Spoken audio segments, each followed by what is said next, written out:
Hello aspirants, welcome back to our channel aspiring emigrants.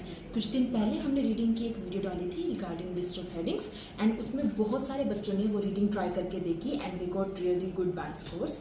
But one common question जो हर एक ने मुझसे पूछा इज अबाउट एमसीक्यूज। सभी को जिस चीज़ में सबसे ज़्यादा problem I that was MCQs and मुझे ही लगा कि हर एक को इंडिविजुअल सिखाने से अच्छा let's make a video out of it. So आज की वीडियो में हम डिस्कस करेंगे how to do MCQ in a easier way so that जिन को भी उसमें इशू है या किसी को ऐसा लगता है कि बाकी की रीडिंग तो they can do really good but MCQs की वजह से उनका बैंड स्कोर थोड़ा कम रह जाता है। So let's do it and solve it. So last video में हमने जो रीडिंग डिस्कस की थी that was Cambridge book 16 test 1 why we need to protect polar bears. इसका सेकेंड पैराग्राफ हमने डिस्कस किया था जिसमें थी हमारे पास लिस्ट ऑफ हेडिंग्स। अब हम आ रहे हैं थर्ड पैराग्राफ पे जिसमें we are going to discuss the MCQs, the basic strategy how we can master the practice of MCQs. So let's start. हमारा फर्स्ट क्वेश्चन है question number 27। The first paragraph tells us about, 4 हमें pointers given है। तो सबसे बड़ी गलती जो बच्चे करते हैं इज लाइक क्वेश्चन पढ़ने के बाद दे रीड द पॉइंट्स। यहाँ से ही आपका दिमाग कंफ्यूज हो जाता है एंड देन आप इन्हीं चारों को अपने पैराग्राफ में ढूंढने का ट्राई करते हैं जिसकी वजह से आपको ऐसा लगता है कि चारों की बात हो रखी है and you can't find the right answer. हमें ये चीज़ नहीं करनी, हमें सिर्फ क्वेश्चन पढ़ना है, उसके बाद आपको पैराग्राफ पढ़ना है और एक आइडिया बना लेना है कि उस पैसेज में आपको क्या गिवन है एंड देन आप अपने चारों पॉइंट्स में से उसको मैच करेंगे। सो लेट्स स्टार्ट। हमारा क्वेश्चन है the first paragraph tells us about. हमसे कोई पर्टिकुलर चीज़ नहीं पूछी, ये पूछा है कि पूरे पैराग्राफ फर्स्ट में हमें क्या बताया गया है। पढ़ते हैं पैराग्राफ फर्स्ट।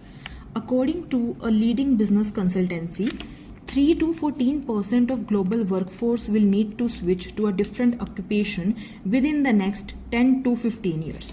पहली लाइन में हमें बता दिया कि एक कंसल्टेंसी ने रेशो दिया है 3 to 14% का कि इतना वर्कफोर्स स्विच कर लेगा डिफरेंट ऑक्यूपेशन में अगले 10 से 15 सालों में and all workers will need to adapt as their occupations evolve alongside increasingly capable machines। और सभी वर्कर्स को अडॉप्ट करना पड़ेगा अपने ऑक्यूपेशन अलोंगसाइड जो मशीन्स आ जाएंगी। ऑटोमेशन और एम्बॉयडेड आर्टिफिशियल इंटेलिजेंस, इन्हीं मशीन्स को ही उसने एक नाम दे दिया, हर चीज़ ऑटोमेटिक हो जाएगी, दैट इज ऑटोमेशन, जिसे एम्बॉयडेड आर्टिफिशियल इंटेलिजेंस भी कहते हैं, is one aspect of the disruptive effects of technology on the labour market. Disembodied AI like the algorithm running in our smartphones is another.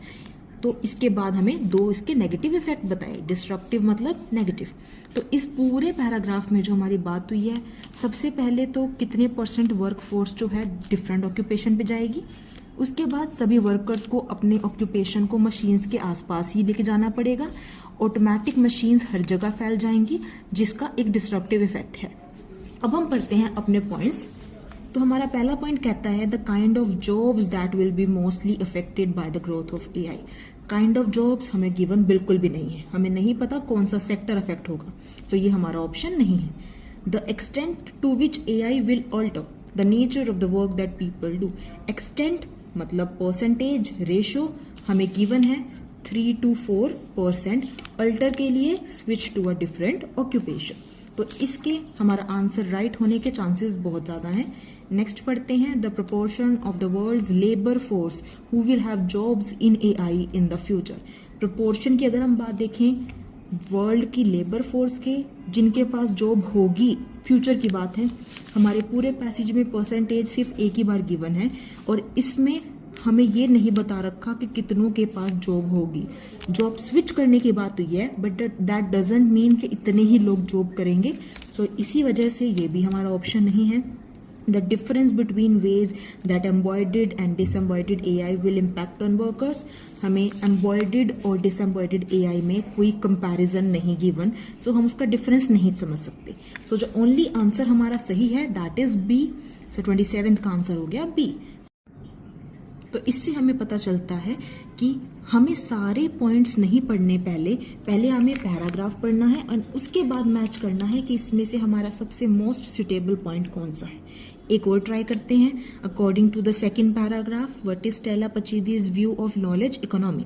अब इसमें हमसे पूरा पैराग्राफ नहीं पूछा, हमने सेकंड पैराग्राफ पढ़ना है और उसमें देखना है कि स्टेला का व्यू क्या है सिर्फ नॉलेज इकोनॉमी के बारे में। तो आइए देखते हैं पैराग्राफ। स्टार्टिंग ही हो रही है डॉक्टर स्टेला पचीदी से। इंट्रोडक्शन गिवन है कि शी इज फ्रॉम कैम्ब्रिज जज business school, believes that some of the most fundamental changes are happening as a result of algorithmication of jobs that are dependent on data rather than on production, the so-called knowledge economy. So इसका मतलब है, ये line बहुत important है। हमने इस line का मतलब समझा कि स्टेला का मानना था कि जो सबसे ज़्यादा इंपॉर्टेंट चेंजेस हो रहे हैं एल्गोरिथमिकेशन में जॉब्स के is not because data but also production.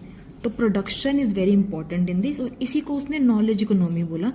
अगली लाइन भी हमने पढ़ी, just to be sure, algorithms are capable of learning from data to undertake tasks that previously needed human judgment, such as reading legal contracts, analyzing medical scans and gathering market intelligence. तो इसने एक और चीज़ बोली कि जो ये algorithm है वो कैपेबल है कि वो डेटा को अंडरटेक करें, सो दैट पहले की जो ह्यूमन की जजमेंट थी, जैसे कि कॉन्ट्रैक्ट्स पढ़ना, स्कैन्स को चेक करना, इंफॉर्मेशन कलेक्ट करना, वो सब कुछ इंटेलिजेंस हमारी कर पाए।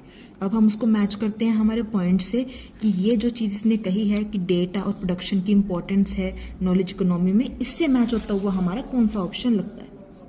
पहला कह रहा है it is having an influence on the number of jobs available. तो हमें नंबर ऑफ जॉब्स का कुछ नहीं बताया। It is changing people's attitudes towards their occupation. लोगों के एटीट्यूड बदल रहे हैं, नहीं। It is the main reason why production sector is declining. Declining का हमें ऐसा कुछ पर्टिकुलर गिवन नहीं है। इट इज़ अ की factor driving current developments in the work place. अब हमारा पूरा पैराग्राफ, जितनी हमने नॉलेज इकोनॉमी के बारे में बात पढ़ी, is in the positive sense कि जो काम पहले लोगों को करना होता था, machines are capable of doing them. So उससे मैच करता हुआ जो हमारा ऑप्शन हो सकता है दैट इज डी पॉइंट। सो इस हिसाब से हमें अपने MCQs करने हैं एंड डेफिनेटली आपको कन्फ्यूजन कम से कम होगी और समझ ज़्यादा से ज़्यादा आएगा और प्रोबेबिलिटी बढ़ेगी आपके स्कोर भी अच्छे से अच्छे आए। सो ये थे हमारी MCQs। होपफुली अब आपके लिए MCQs करना बहुत आसान होगा, बट अगर अभी भी you feel any kind of difficulty so feel free to ask. आप इस वीडियो के नीचे कमेंट कर सकते हैं। अगर इसके अलावा भी आप किसी और टाइप ऑफ क्वेश्चंस के बारे में जानना चाहते हैं, you can comment that also, और नेक्स्ट वीडियो डेफिनेटली उसी टॉपिक पर होगी। So thank you very much, subscribe the channel and do give your feedback if you like this video और नॉट।